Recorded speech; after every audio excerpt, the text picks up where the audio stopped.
अस्सलाम वालेकुम दोस्तों, जब हम इंडिया और पाकिस्तान के खानों की बात करते हैं तो हमारे जहन में सबसे पहला जो नाम आता है वो आता है बिरयानी का। क्योंकि बिरयानी को पाकिस्तान और इंडिया में बड़े शौक़ से पकाया जाता है और बड़े शौक़ से खाया जाता है। लेकिन आप ये जानकर हैरान रह जाएंगे कि बिरयानी की शुरुआत ना पाकिस्तान से हुई है ना इंडिया से हुई है, बल्कि ये किसी और मुल्क से शुरू हुई है। तो आज की वीडियो में हम जानने जा रहे हैं कि बिरयानी की शुरुआत कहाँ से हुई है, इसके कौन कौन से टाइप्स हैं और वो किस तरह से एक दूसरे से डिफरेंट हैं। खाना खा ले? बिरयानी नहीं बनाए भाई, सब कुछ करे। ये लो बिरयानी।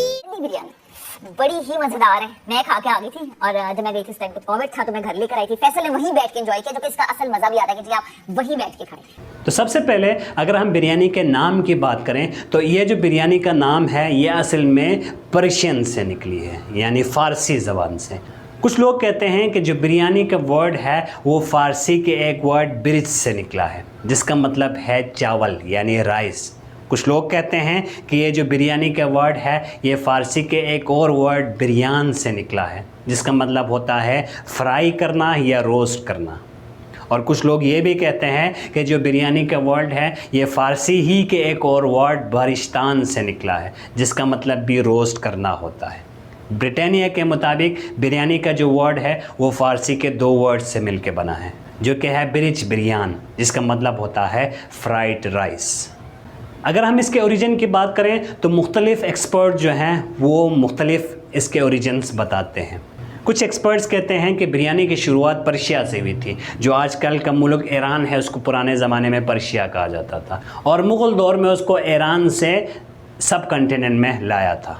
कुछ एक्सपर्ट्स कहते हैं कि बिरयानी की शुरुआत साउथ एशिया से ही हुई थी। साउथ इंडिया में कुछ इलाक़ों में मुग़ल दौर से पहले भी बिरयानी पकाई जाती थी। इसके ओरिजिन के पीछे एक और इंटरेस्टिंग कहानी भी है कि मुग़ल बादशाह औरंगज़ेब के दौर में उनकी बीवी मुमताज़ महल एक दिन फ़ौजी बैरक पर दौरे पर गई। वहाँ पर उन्होंने देखा कि जो सिपाही हैं वो बहुत ज़्यादा कमज़ोर हो गए और कमज़ोरी की वजह पूछी तो उन्होंने बताया कि इनको खुराक बहुत ज़्यादा कम मिलता है, या जो खुराक मिलता है वो इतना ज़्यादा एनर्जेटिक या इतना ज़्यादा न्यूट्रिशंस पर मुश्तमिल नहीं होता है। तो मुमताज़ महल ने बावर्ची को इंस्ट्रक्शन दी कि जो फ़ौजी हैं उनको अच्छा खुराक दे दें। तो बावर्ची ने एक 1 पॉट डिश ईजाद किया जिसके अंदर चावल, मीट और घी शामिल था। तो वहाँ से बिरयानी की शुरुआत हुई थी। कुछ एक्सपर्ट्स इससे इख्तलाफ करते हैं क्योंकि वो कहते हैं कि ये जो शुरुआत है ये बिरयानी की नहीं हुई, क्योंकि ये शुरुआत पुलाव की हुई थी। क्योंकि जिस तरीक़े से ये पकाया जाता है वो तरीक़ा पुलाव का है, बिरयानी का नहीं है। बिरयानी में आमतौर पर चावल और गोश्त को अलग अलग पकाया जाता है और बाद में उनको लेयर्स की सूरत में पकाया जाता है। बिरयानी की शुरुआत चाहे कहीं से भी हुई हो, इस पे मुग़ल दौर का बहुत ज़्यादा असर रहा है। मुग़ल दौर में इसके अंदर एवोल्यूशन बहुत ज़्यादा आई है, उसमें बहुत ज़्यादा चीज़ें शामिल होना शुरू हो गई हैं। इसमें पहली जो चीज़ थी वो थी सफ़्रॉन यानी ज़ाफ़रान। इसके कलर को अच्छा बनाने के लिए इसके अंदर ज़ाफ़रान का शामिल सबसे पहले मुग़ल हुकूमत ने किया था, मुग़ल दौर के बादशाहों ने किया था। इसके टेस्ट को बढ़ाने के लिए इसके अंदर दही का इस्तेमाल करना शुरू किया, वो भी मुग़ल दौर के बावर्चियों ने किया था। इसके अलावा ये जो दम लगाने का जो मेथड है वो भी मुग़ल दौर में आया था। ये जो दम पुख का जो वर्ड है वो असल में ईरान से आया है, जिसका मतलब होता है स्लो स्टीमिंग, यानी इसको हल्की आंच पे स्टीम के ज़रिए पकाया जाता है। तो ये जो मेथड है ये भी मुग़ल दौर में ही आया है। तो ये जो सारे एवोल्यूशंस आए थे वो मुग़ल दौर में आए थे और बिरयानी का सबसे ज़्यादा जो असर है वो इसी दौर में हुआ था। अगर हम इसके टाइप्स की बात करें तो सबसे पहले इसके अंदर जो इंग्रेडिएंट्स शामिल होते हैं उस हिसाब से इसके मुख्तलिफ टाइप्स हैं। ट्रेडिशनली इसके अंदर चिकन या मटन का इस्तेमाल किया जाता है, लेकिन आज के दौर में चिकन और मटन के अलावा बाकी मीट भी इस्तेमाल किया जाता है। मिसाल के तौर पर इसके अंदर बीफ शामिल किया जाता है, लैम शामिल किया जाता है, फ़िश शामिल किया जाता है, यहाँ तक कि झींगे से भी बिरयानी बनाई जाती है। कुछ इलाक़े ऐसे हैं जहाँ पर गोश्त का बिल्कुल इस्तेमाल नहीं किया जाता, बल्कि इसके अंदर सब्ज़ियाँ शामिल की जाती हैं और इनमें सबसे ज़्यादा जो सब्ज़ी यूज़ होती है वो आलू है। आलू वाली बिरयानी जो है वो बहुत सारे इलाक़ों में मशहूर है। अगर हम इलाकाई बिरयानी की बात करें तो सबसे पहले नंबर पर जो आता है उसको मुग़लाई बिरयानी कहा जाता है। इसको रॉयल तरीक़े से, बादशाही तरीक़े से तैयार किया जाता है। इसके टेस्ट को बढ़ाने के लिए इसके अंदर बादाम और अखरोट शामिल किया जाता है। इसकी खुशबू को बढ़ाने के लिए, खुशबू को खुशगवार और टेस्टी बनाने के लिए इसके अंदर खेवड़ा का इस्तेमाल किया जाता है। दूसरे नंबर पर जो बिरयानी आती है उसको हैदराबादी बिरयानी कहा जाता है। मुग़ल बादशाह औरंगज़ेब के दौर में दक्कन के एरिए से इसकी शुरुआत हुई थी। इसकी खुसूसियत यह है कि इसके अंदर चिकन या मटन का इस्तेमाल किया जाता है। तीसरे नंबर पर भी जो बिरयानी आती है इसको लखनऊ बिरयानी कहा जाता है और इसको दमपुख्त तरीक़े से तैयार किया जाता है, जिसमें चावल और मीट को अलग अलग तैयार किया जाता है। उसके बाद उन दोनों को लेयर्स की सूरत में रखा जाता है और इसको दम के ऊपर लगाया जाता है, तो इसको लखनऊ बिरयानी कहा जाता है।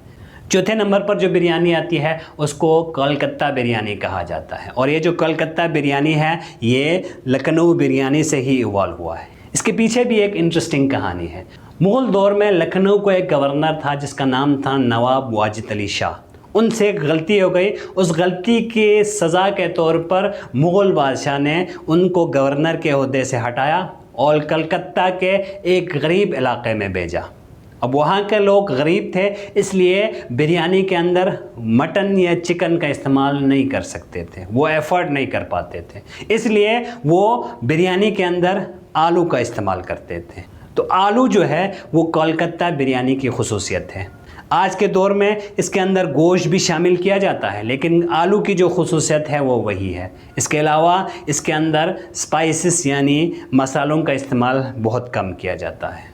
पाँचवें नंबर पर जो बिरयानी आती है उसको मेमनी बिरयानी कहा जाता है और बिरयानी के टाइप्स में ये सबसे ज़्यादा स्पाइसी होता है। इसके अंदर सबसे ज़्यादा मसालों का इस्तेमाल किया जाता है। इसको तैयार करते हैं गुजरात और सिंध के मेमन कम्युनिटी और गोश्त के लिए लैम का इस्तेमाल किया जाता है और इसमें फ्रूट कलर्स बहुत ज़्यादा कम शामिल होता है। ये इतना स्पाइसी होता है कि हर कोई इसको खा नहीं सकता, सिर्फ मेमन कम्युनिटी के लोग या वो लोग इसको खा सकते हैं जो स्पाइस पसंद करते हैं। और इसके बाद छठे नंबर पर पाकिस्तान की सबसे मशहूर जो बिरयानी है उसको कहा जाता है कराची बिरयानी। ये पाकिस्तान में सबसे ज़्यादा पकाया जाता है और सबसे ज़्यादा खाया जाता है।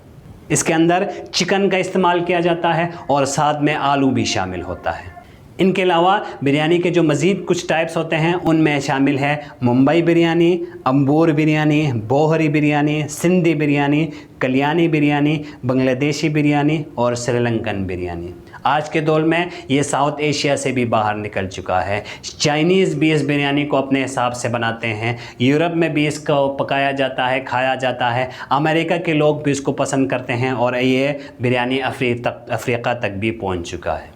इन सारे टाइप्स में से मेरी जो पसंदीदा बिरयानी है वो कराची बिरयानी है, क्योंकि कराची बिरयानी को मैं टेस्ट कर चुका हूँ, इसको मैं बहुत ज़्यादा खा चुका हूँ। इसके जो बाकी टाइप्स हैं वो ज़्यादातर इंडिया में पकाए जाते हैं और इंडिया में मैं अभी तक गया नहीं हूँ, इसलिए उनको टेस्ट नहीं कर पाया। मैं ये नहीं बता सकता कि वो कराची बिरयानी से ज़्यादा टेस्टी है या इतनी टेस्टी नहीं है। जब मैं फ्यूचर में इंशाल्लाह इंडिया जाऊँगा तो मैं इन सारे टाइप्स को ज़रूर ट्राई करूँगा। बिरयानी के बारे में बहुत ज़्यादा सुनकर आपके मुंह में भी पानी आ गया होगा, तो आप यकीनन वीडियो सुनने के बाद बिरयानी खाने या बिरयानी पकाने जाएंगे। मैं तो जा रहा हूँ कराची बिरयानी खाने के लिए। आपसे मिलते हैं किसी और दिन एक और वीडियो के साथ, तब तक के लिए अल्लाह हाफ़िज़।